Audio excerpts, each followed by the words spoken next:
Wizards podcast, part of the Locked On Podcast Network. Your team every day.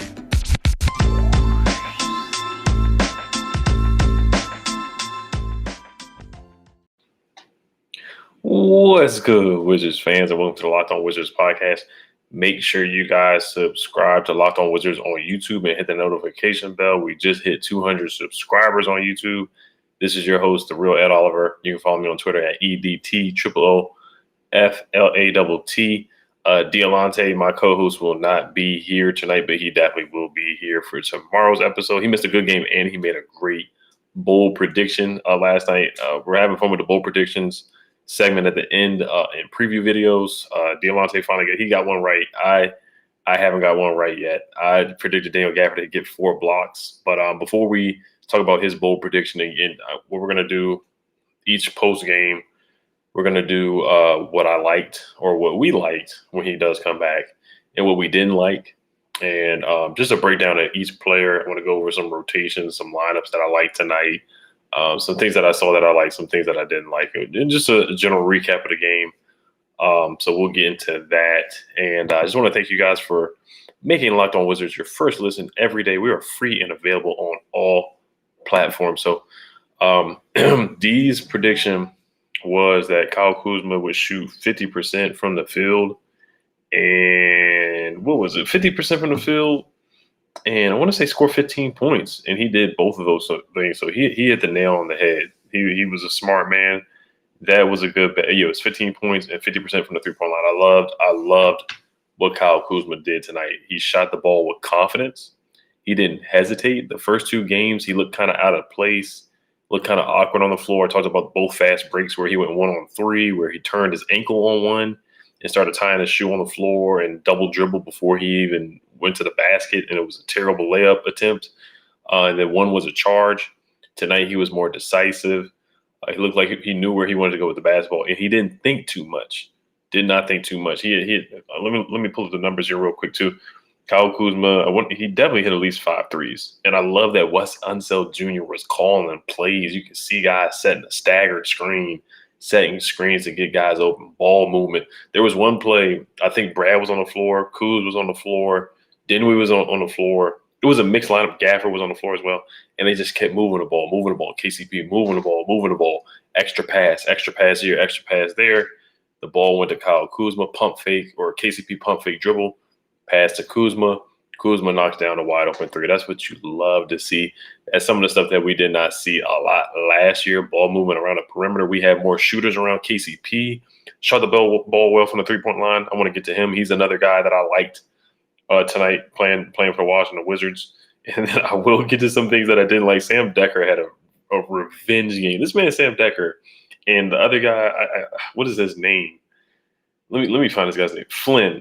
Flynn went crazy. They were like the Splash Brothers tonight. But I'm gonna talk about the stuff. I'm gonna talk about the stuff that I liked first before we get to the bad, the good, bad, and ugly.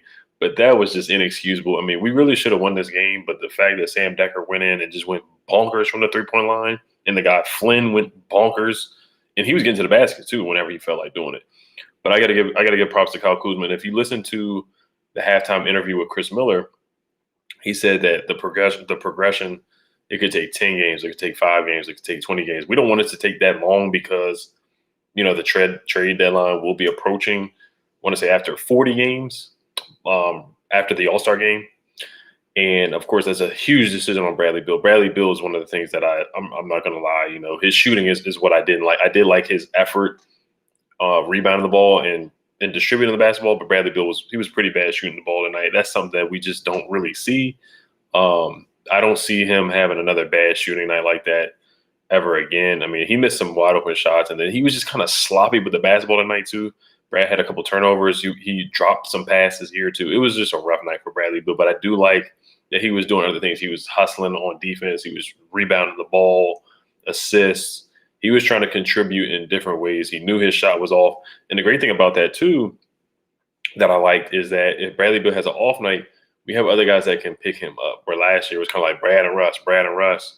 And then who else is going to step up? It might be a Robin Lopez hook shot here and there, Rui here and there.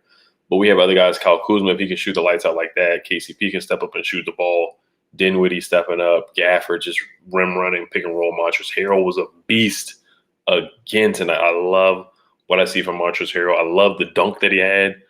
He dunked on some guy for the Raptors. I can't really remember his name. It was Gillespie. He dunked on. I love that dunk. That was a beautiful dunk by Montrez. Junkyard dog mentality. I love that. But yeah, Bradley Beal, he struggled tonight. Let's get to the numbers for Kyle Kuzma. He was 8 for 12 from the field. He hit 6 threes.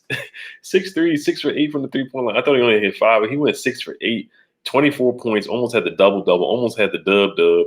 24 points and 7 boards. Daniel Gafford, I love Daniel Gafford. He's on the list of things that I like tonight. 14 points, 17 rebounds. Last game, he had only 1 rebound against the Knicks. That cannot happen. That is inexcusable. And I let him off the hook against the Knicks for things that I did not like. I should have put that on there, that he only had 1 rebound. That's inexcusable. If Daniel Gafford played 27 minutes tonight. I love that too.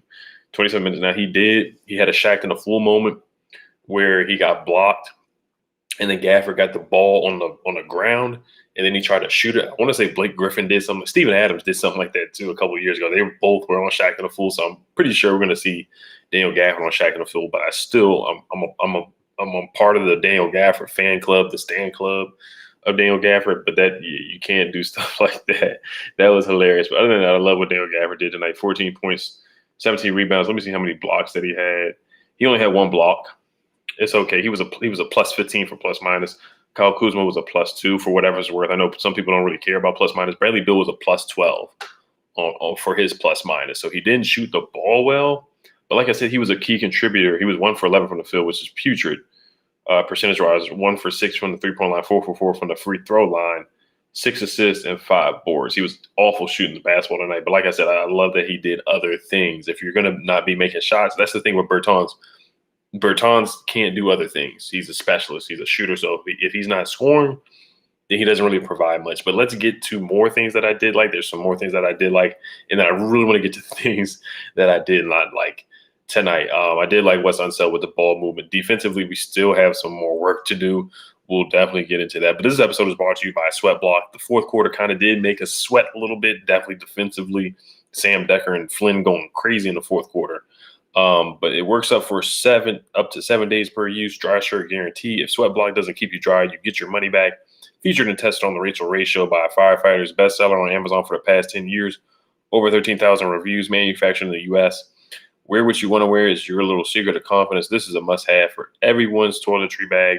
Whether it's a big presentation or a hot date, everyone can benefit. Featured on the Rachel Ray Show and worn by firefighters. The promo code is locked on for 20% off on sweatblock.com. You can also purchase it at CVS and on Amazon. So let me see. Oh, Spencer Dinwiddie. Spencer, how could I forget about Spencer? All the pickups look good. All the offseason acquisitions look pretty darn good tonight. The three Lakers guys played pretty darn well. Spencer shot the 3. He hit a 3. And the corner that wing 3 is his shot right now. He's really been good and efficient at the wing 3. The pick and roll with Daniel Gafford, just do it every time. I love it. His ball movement. He did get a technical foul, and another thing I didn't like was the foul call on KCP. I get it. I understand it. I know the refs are trying to change the rules this year, which I do respect it because Trae Young got a lot of crazy fouls. Just James Harden. All those guys getting those Steph Curry getting those ticky-tack fouls because they're the ones that are creating the contact. They're flailing their heads and flailing their legs out and stuff like that just to create contact to get fouled. So kind of didn't like that one. I didn't feel like KCP was trying to put his leg out, but it's a debatable call. So I get why the ref blew the whistle on that one and called it off as a foul. That was on the list that I did not like. Spencer Dinwiddie, I did like once again. I thought both preseason games he's played well. Actually, all 3 preseason games he's played well.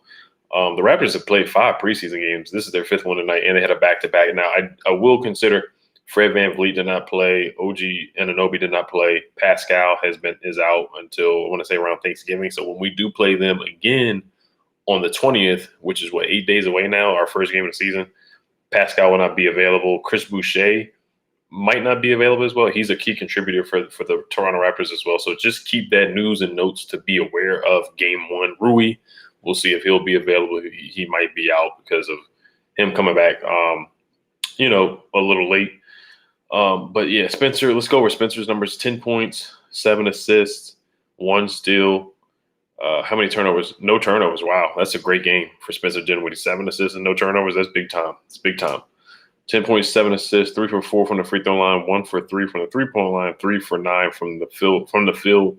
Not great shooting wise, but solid. I thought he got the job done. I thought he was able to get other guys involved. 10 points and 7 assists. If he would have played, he played 25 minutes. So let's say he would have played 35, probably would have got a double-double. Probably would have got 10 points and 10 assists.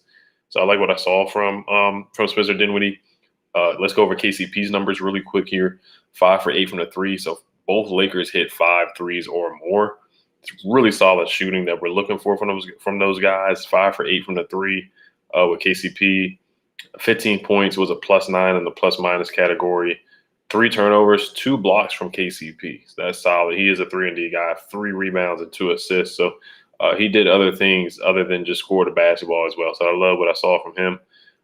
Davies, we'll talk about some individual performances here, and then I'll get to what I did not like.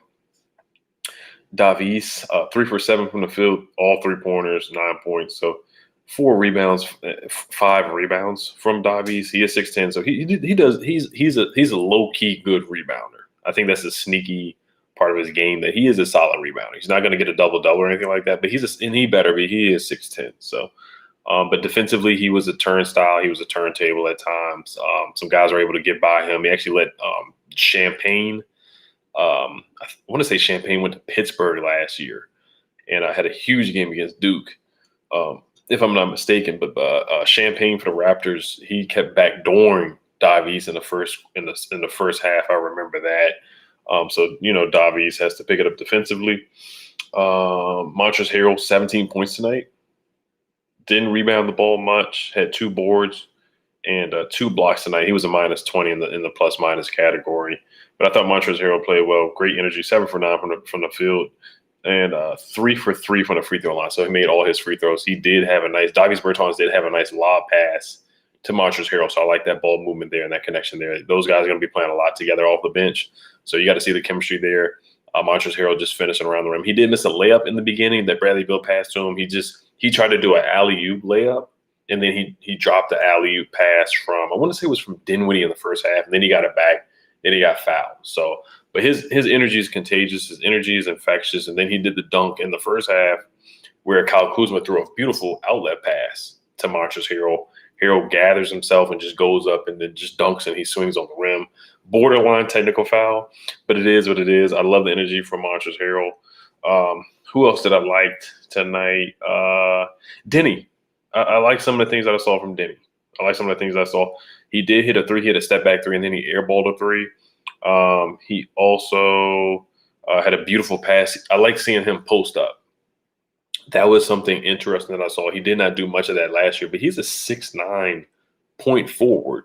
So if he can post up and get a smaller guy on his back, I want to say it was Goran Dragic who he was posting up. If you can get a smaller guy on his back, maybe he can, use a turnaround jumper or a turnaround hook shot on a guy who's 6 feet tall like a Goran Dragic. But he backed Dragic down, and then he kicked it out to KCP for the wide open 3. So if guys come down and collapse on Denny, he can kick it out to KCP. He can kick it out to Kuzma. He can kick it out to Bradley Beal, Davies. Shooters all around the board, Raul Neto, Aaron Holiday, whoever, all those guys can shoot the 3. They're capable to shoot 3s. Corey Kispert as well. So I want to see more of Denny in the post. Like I said, 6 boards tonight was solid from him. How many points did he have? He had 6 points, 2 steals, and I wrote some more notes on Denny. Denny lost. He did lose his man for an offensive rebound, so that's one of the things I did not like from Denny. So I'm not going to let him off the hook with that. So that's all the notes that I had from Denny Avdija tonight. But the 3-point, what I did like was the 3-point shooting overall. Last game against the Knicks, we were just awful from the 3-point line, 5 for 21. And then tonight we were from the 3-point line, 17 for 43 from the 3-point line. So we shot 39%, but we did allow the Raptors to shoot 15 for 35 from the 3-point line, 42%. So 3-point defense is a problem right now. It's a problem. It was a problem last year. It's still a problem right now. And it's a work in progress. Wes Unseld Jr. is definitely going to, let them know that. and they're going to go over it in the film session tomorrow. But 3-point defense is a problem right now. Everybody comes into Capital One Arena, and they've been shooting the lights out like this is a home game for them. The guys are coming in and just shooting the lights out, shooting threes from the parking lot and knocking them down with ease right now. All right, so Aaron Holiday didn't get in the game until late. He had 4 points, 4 assists, 4 rebounds. He was a little out of control at times.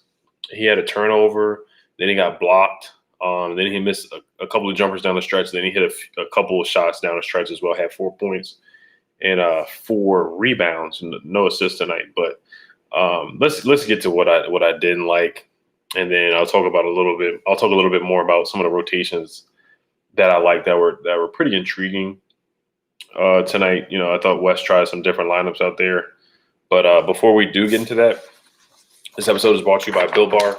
Been telling you guys, man, the cookies and cream one is really good. The mint brownie one is really good. Try putting it in the microwave. Try putting it in the freezer. It just gives it a little zing and gives it a little taste. But check out coconut, cherry barcia. Those are the flavors: raspberry, mint brownie, double chocolate, salted caramel, strawberry, orange, and German chocolate. If you haven't tried all the flavors, you can get a mix box where you'll get 2 of each of the 9 flavors. Not only are Built Bar flavors the best tasting, but they're healthy too. Check out the macros: 17 to 18 grams of protein, calories ranging from 130 to 180, only 4 to 5 grams of sugar, and only 4 to 5 grams of net carbs. Amazing flavors, all tasty, all healthy.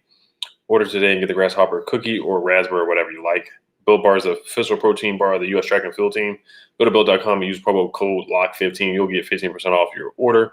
Use promo code LOCK15 for 15% off at Built.com. One thing I didn't like tonight is Corey Kispert's defense.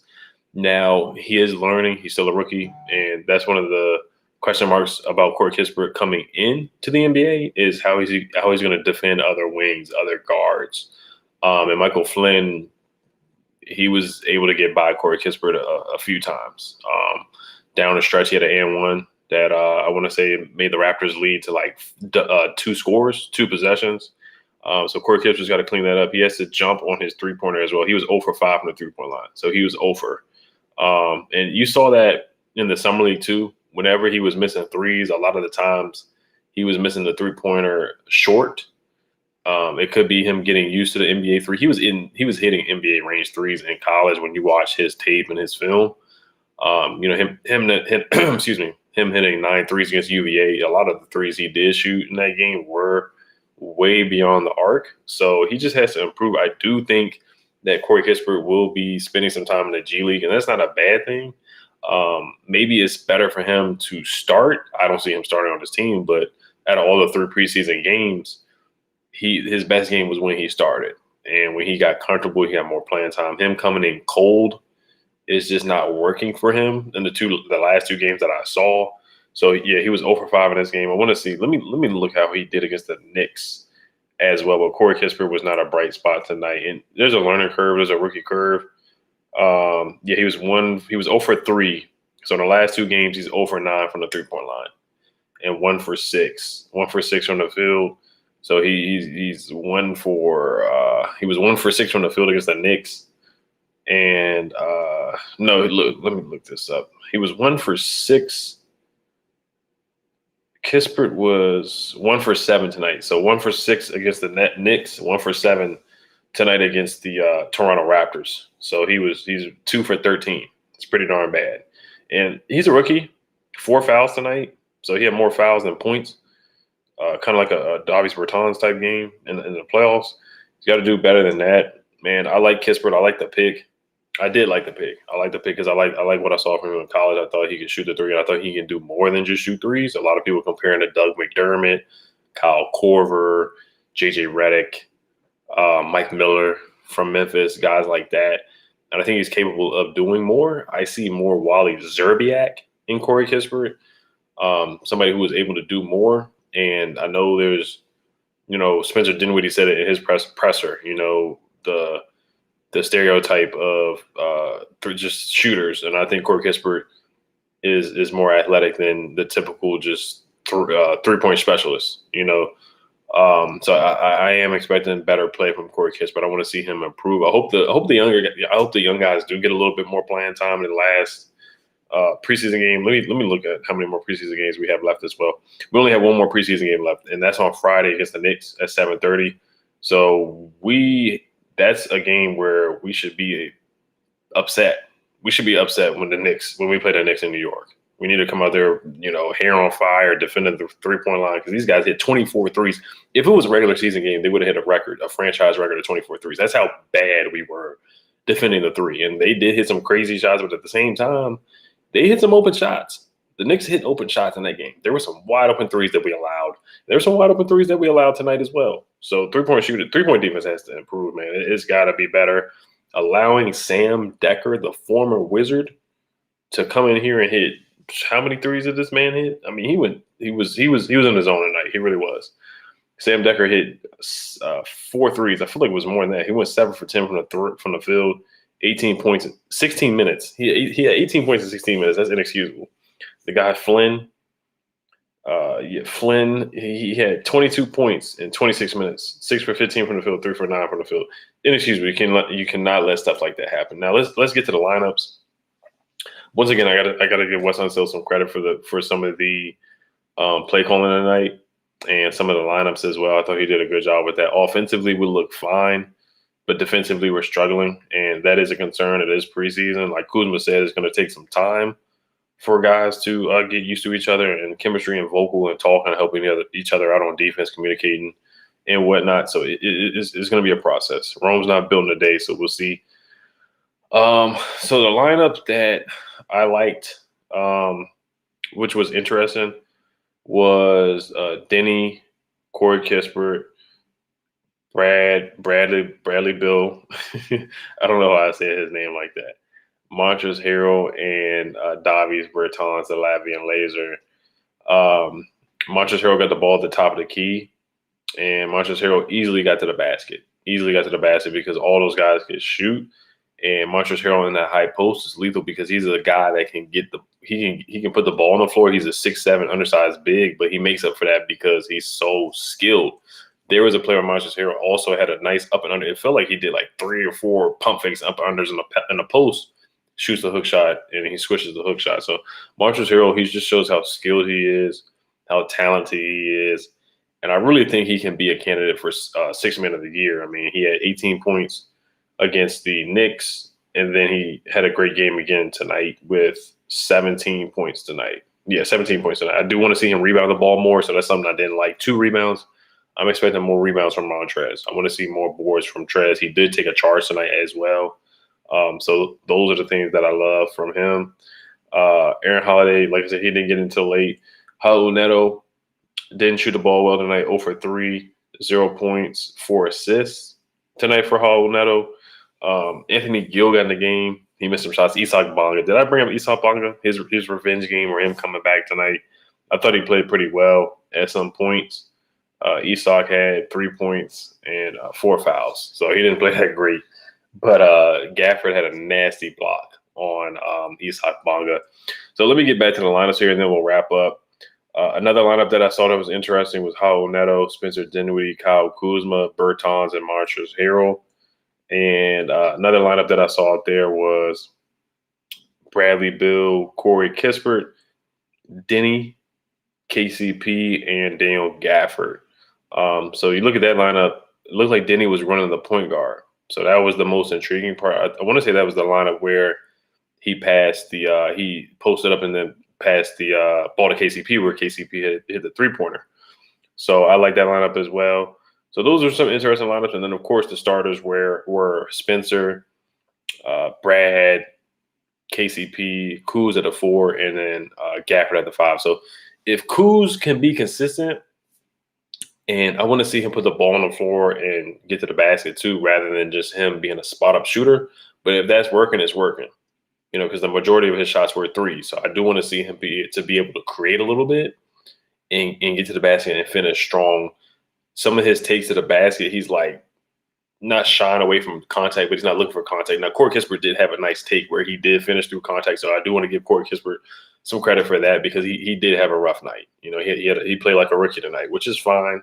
You got to get your bumps and lumps and bruises out there. I do want to see Cassius Winston play. I brought that up last episode with Delonte. I want to see Cassius Winston finally play some basketball. Can we finally see this guy play?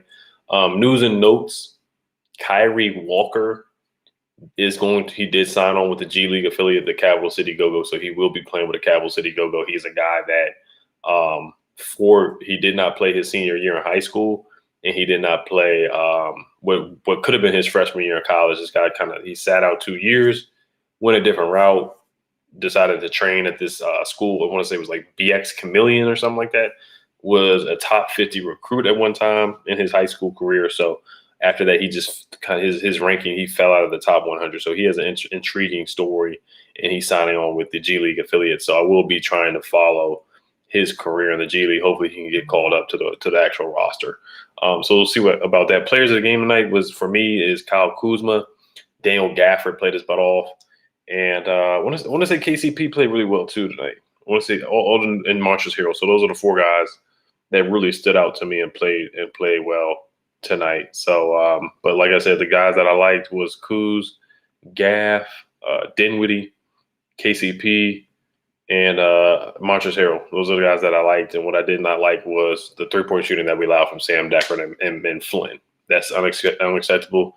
It's the second game in a row that we've given up a lot of threes, and the teams have been able to shoot over 40% from the three-point line. So it's unacceptable. Something we got to work on. So, guys, please comment down below what you liked and what you did not like in this game. Anything you guys want to say, I'm reading all the comments. D's reading all the comments. I'm trying to respond to all the comments down below on YouTube as well.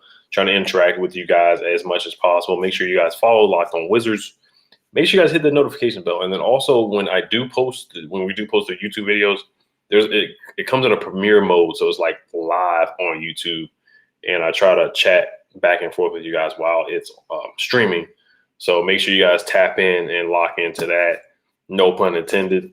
And make sure you guys subscribe on Apple Podcasts or wherever you guys can get a podcast. So, all right, you guys, hail to the Wizards.